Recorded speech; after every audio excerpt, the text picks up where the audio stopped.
What's going on, reefers? Blaine here. In today's video, we are doing another coral spotlight series, but today we are talking all about Acropora. In my honest opinion, we have some of the best acros in the entire nation.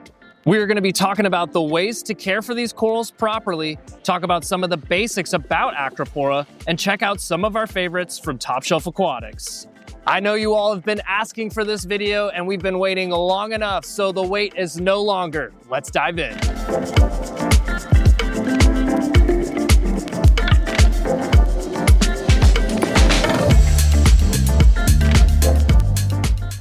In this video, we're stepping into the world of SPS and one of the most iconic corals in reefing history, the Acropora. Known simply as Acros by most hobbyists, these corals are considered the crown jewel of reef tanks. Their incredible variety of shapes, colors, and growth patterns make them one of the most rewarding corals to keep, but also one of the most demanding. Acropora come in just about every form you can imagine: branching, tabling, staghorn, bushy, smooth skin, and everything in between. That structural diversity is what makes them so striking in a reef tank. A healthy Acropora colony not only adds insane color, but also creates the backbone of the aquascape, giving your reef that authentic reef crest look that so many strive for. When it comes to color morphs, Acropora set the bar. From vivid greens and blues to high-end rainbow pieces like the Homewrecker, Walt Disney, Strawberry Shortcake, and many, many more. These corals define the high-end SPS hobby. At TSA, we're constantly farming, trading for more, and testing different Acropora strains, hunting down the pieces that not only look incredible, but can also thrive in stable systems. Lighting for Acropora is critical. These corals demand moderate to high par ranges, typically between 250 to 400, but we can even push that even further, depending on the strain. Some of the more sensitive smooth skin varieties can't handle as much intensity, while classic staghorns and tables thrive under higher light.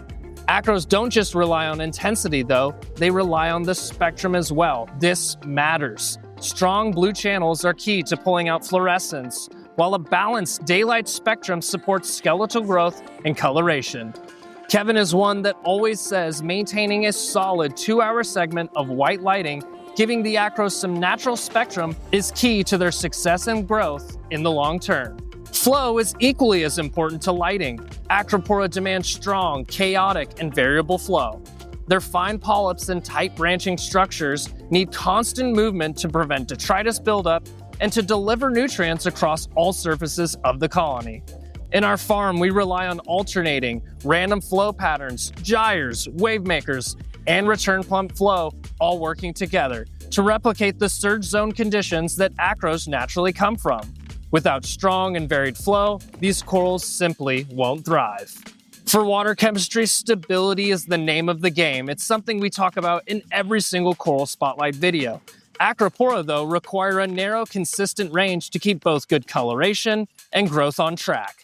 At TSA, we maintain temperatures between 75 to 80 degrees, a pH of 8.1 to 8.4, a salinity of 1.0263. Alkalinity needs to be steady and maintained between 8 to 9 DKH. Calcium at 420 to 450 ppm, and magnesium around 1350 to 1450 ppm. Nutrients should not bottom out. Acros tend to lose their color in ultra-low nutrient systems. We aim for nitrates between 5 to 15 ppm and phosphates between 0.03 to 0.1 ppm to keep the colors rich and avoid pale or washed out colonies. Nutrition for Acros is all about a balanced environment. They are photosynthetic in nature and rely heavily on light, but they also benefit from dissolved nutrients and planktonic food in the system. In our farm, they're constantly pulling nutrition from our broadcast feedings of phytoplankton and coral foods. Spot feeding isn't necessary for Acros, but dosing amino acids and maintaining a healthy, well-fed system goes a long way in supporting the growth and coloration of Acros. Placement is where you want to give these corals room to grow. Acropora are fast-growing when happy, and colonies can easily shade out neighbors if they're not given the proper space from the jump.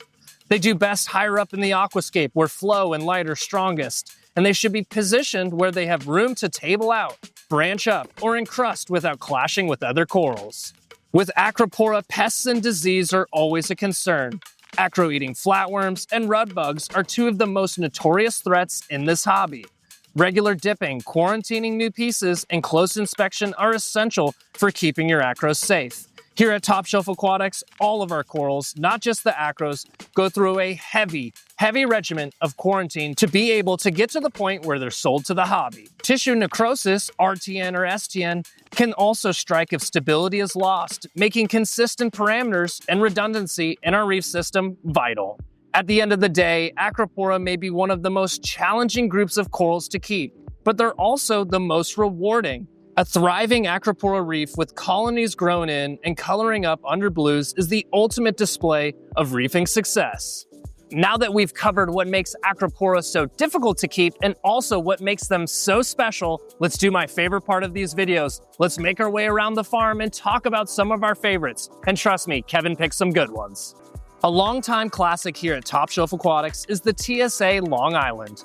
The baby blue alongside the pinks and oranges makes this a striking addition to any reef tank. One we talked about in previous videos and viewed as a good starting point for SPS collectors. One we no doubt needed to show off and one anyone needs to try out if they're getting into SPS.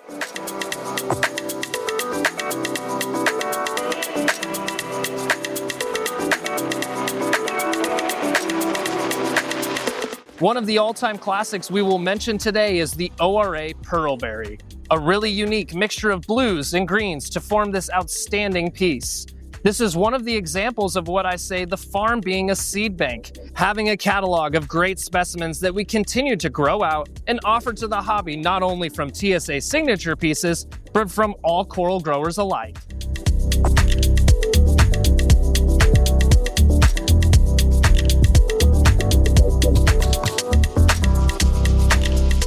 The TSA Mango Passion is one of our many rainbow tenuous acros we are growing out here in the farm, and the name speaks for itself. The mango-colored polyps are truly something to witness, and personally, I feel the camera just never does these rainbow tenuous justice, and it's just one of these corals you need to see for yourself in person or get in your own reef.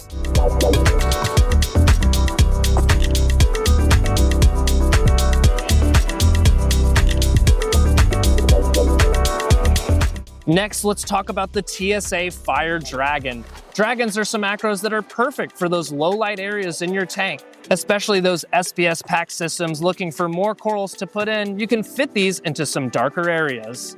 The Fire Dragon is a brilliant smooth skin that showcases a burgundy-like red that works itself into bright blue areas of new growth and orangish yellow tips to cap it off.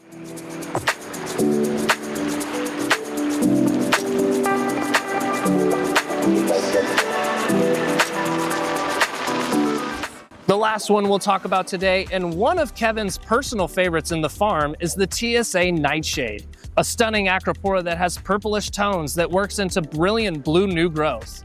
The tips are gorgeous burnt orange. Another acro that would be good as a starting point for reef keepers looking at dipping their toes into SPS into their reef tank.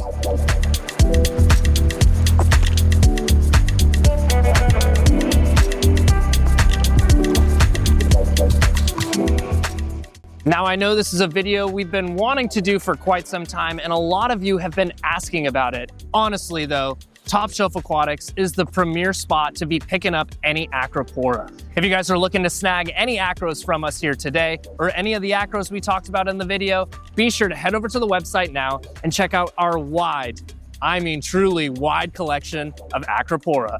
If you guys have hung out all the way till the end, I want to say thank you very much. Be sure to like, subscribe, and hit the bell notification so you don't miss out on any future uploads.